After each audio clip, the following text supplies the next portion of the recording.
Foldable iPhone in 2025 would help segment hit $100 million per year within 2 years. While it was expected that Apple would unveil the first foldable iPhone in 2023, that won't happen. It's a matter of when rather than if. A new market intelligence analysis predicts Apple will help increase folding smartphone shipments to 100M by 2027, with 2025 as a potential date. Apple has taken its customary approach to bleeding-edge technology.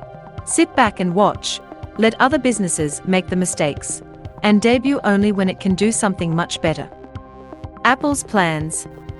In 2021, Apple analyst Ming-Chi Kuo said Apple could produce the first foldable iPhone by 2023, but only if it could solve the practical hurdles. Display analyst Ross Young believed this was Apple's original intention, but last year he indicated 2025 was more plausible. A foldable iPhone is likely, but it may be exorbitant. Apple may debut a foldable iPad next year, according to the consensus.